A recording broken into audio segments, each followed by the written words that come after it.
आज हम बनाएंगे गार्लिक और कैप्सिकम की स्मोकी फ्लेवर की मैगी, जो खाने में बहुत ही टेस्टी लगती है और बहुत जल्दी बन के रेडी हो जाती है। तो चलिए इसे बनाना स्टार्ट करते हैं। इसके लिए मैंने मैगी के 2 पाउच लिए हैं और उनके 2 मसाले के पैकेट्स जो आते हैं वो लिए हैं। एक अनियन को लंबा लंबा चॉप किया हुआ है और 5 से 6 लहसुन की कलियों को बारीक चॉप कर लिया है। एक कैप्सिकम को थोड़ा लंबा लंबा चॉप कर लिया है और 4 से 5 हरी मिर्च को भी हाफ में कट कर लिया है। तो अब सबसे पहले हम पैन गरम रखेंगे और उसमें 2 ग्लास के करीबन वाटर डालेंगे।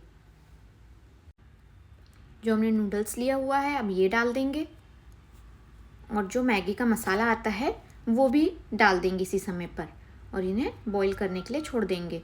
इन्हें बहुत रसे वाली नहीं बनाना है, थोड़ी ड्राई ही बनाएंगे और इन्हें बीच बीच में भी हिलाते रहेंगे। ऐसे ऐसे पलट के इसको थोड़ा बॉईल होने देते हैं। इसको कम्प्लीटली हम पका लेंगे इस टाइम पर और ये जब तक पकती है तब तक के अब हम उधर तड़का रेडी करते हैं। इसके लिए एक पैन में मैंने 1 टेबलस्पून ऑयल लिया है। ऑयल को अच्छा गर्म होने देंगे। ये हम स्मोकी फ्लेवर वाली बना रहे हैं, इसलिए तेल अच्छा गर्म होने पर लहसुन डाल देंगे कटा हुआ। इसे थोड़ा भूनने देंगे और अभी मिर्च डाल देंगे। ये दोनों को थोड़ा सा भून लेंगे और इसके बाद में अब हम कटे हुए प्याज डाल देंगे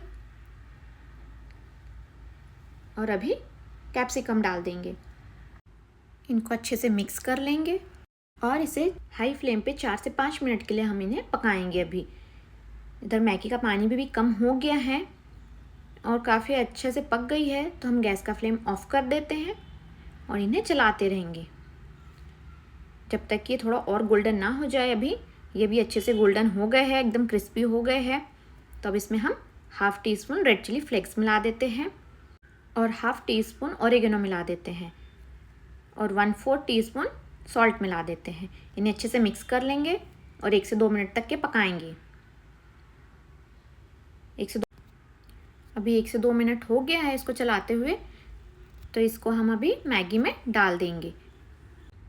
ये जो फ्राई हमने रेडी किया ये सारा नहीं डालेंगे, थोड़ा सा बचा लेंगे गार्निश के लिए और बाकी को मिला देंगे और मिला के सर्व कर लेंगे।